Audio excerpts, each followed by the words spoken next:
And what's up, everybody? I'm back with another video game review, and today I'm reviewing Paper Mario Sticker Star, released on the 3DS back in 2012.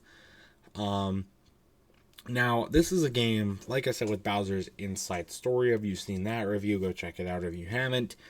I saw a lot of promotional material for this game, and I had a 3DS back then, and it looked really cool. It looked like something I might actually really enjoy playing. Bear in mind, I've never heard of the Paper Mario franchise before this point, so that's probably why. But it looks really cool. But like Bowser's Inside Story, for some reason, I never got the game myself. It wasn't until 11 years later that I was lended it by the one and the only LikunMiffery. Thank you once again for letting me borrow this game and giving me a chance to finally experience this game. So I've got a lot of notes on it, so let's jump right into it, shall we? First off, these toads. Right at the beginning of the game, you gotta save all the toads, you gotta unpeel them. And when you unpeel them, you would think that they'd be like, "Oh, thank you for saving me. Oh, Bowser is so mean. Oh, thank you, Mario. Thank you for saving me." Nope, they are not like that at all. They're like, "Hey, stop paper ripping. Hey, you stupid, lay off the limit. Let me take it a little bit easier. Do you not just realize that I just saved you from fucking Bowser? Do you not realize that at all?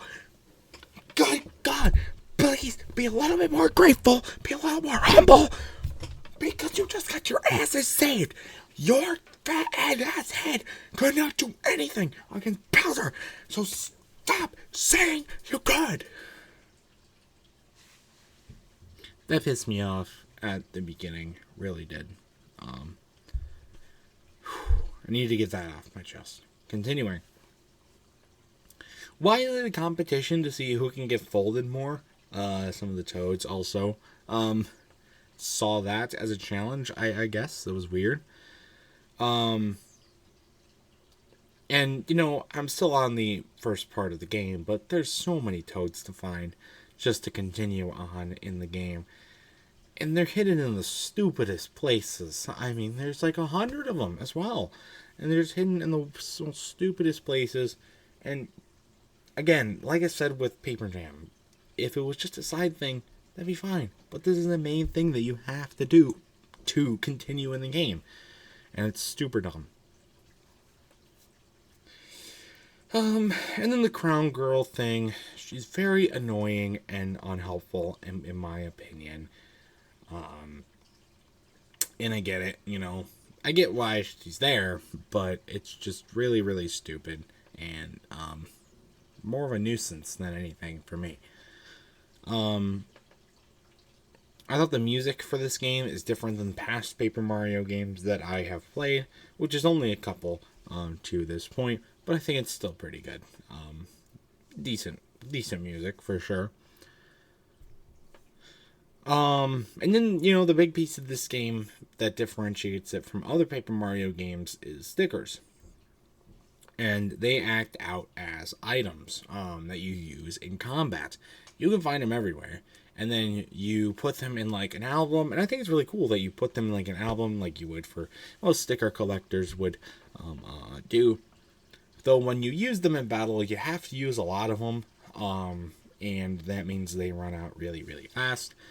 And the album only has a limited amount of space on it, so you can only keep so many, which kind of sucks. I wish you could just keep as many as you wanted. But it's, that's whatever, I guess. I mean, they had to be kind of real, I guess, in that regard. I don't know. That just kind of seems stupid. And then we have the things that you find in the game. They seem super useless. All they really do is they make the bosses easier, and that's really it. I wish you could use them in regular combat as well as the main battles of the game. And, you know, that's fine that you can use them. And again, I guess they really do help make the bosses a lot easier. So they're definitely worth finding. I just wish they kind of had a little bit more of a purpose to them. I think the combat in this game is alright, but I think it could have been a lot better. The hammer is really, really bad in this game because it's almost impossible to time it correctly because the indicator is not the actual indicator of when to do it. You have to do it right after the indicator. Why? Just why? Why couldn't you just make the indicator the actual indicator? Like, is that really that hard to do? No, I don't think it is. But, you know, you seem to think so, I guess. There's also, like, no incentive to battle at all. You get almost nothing for rewards. You get a tiny bit of coin. There's no leveling up, so there's nothing for XP. Paper Mario can't be upgraded at all. And that just really takes away any real incentive to battle in this game. And also, seriously, there's no, like, restart option when you lose a battle. And like, it's really tough to save progress. It only lets you save after you beat a level. So you got to go all the way back to the start of the level when you die. Could you not have incorporated some checkpoints? Just some save checkpoints? Really? You couldn't? Like, oh my god. It's super bad. And I didn't like that at all. And then talk about the final battle of this game. It's a grueling marathon. It's not the only game that's been like a super grueling marathon, but it's definitely up there for sure. So get ready for that at the end of the game. And then you have this at the end of the game. You have this very emotional speech from the crown, who's gonna risk her own life to help you bring peace to the Mushroom Kingdom, or the Paper Mushroom Kingdom, whatever it is. And then, at the end of the game, after you've already done, she just comes back.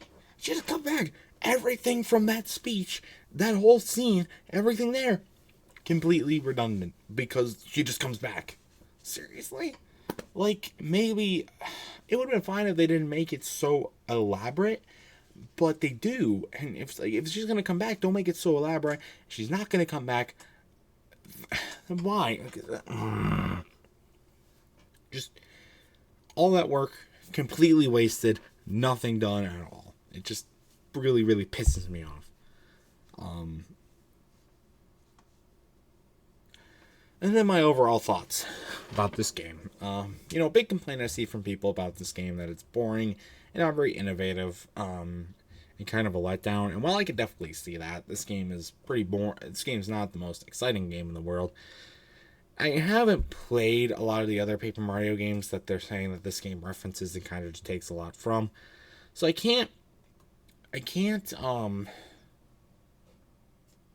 say that is the worst thing, but I can definitely see where it's, maybe a little bit dry in some areas, and just some things that were really redundant and probably could have been done a little better. So overall, it's an alright game. Nothing great, but nothing horrible either. So my final score for Paper Mario Sticker Star, I'm probably going to have to give it a 7. It's been a lot of 7 out of 10s recently, but I think they all kind of fit the fitting for a 7 out of 10 rating. Good, but not like anything outstanding. So there you go. And that's going to do it for this game review, so stay tuned for other much more amazing content. If you've played Paper Mario Sticker Star, though, I'd love to know your thoughts about it in the comment section down below. And again, it's going to do for this video, so stay tuned for other much more amazing content, including more game reviews and other awesome stuff. And until next time, I'll see you guys later. Goodbye.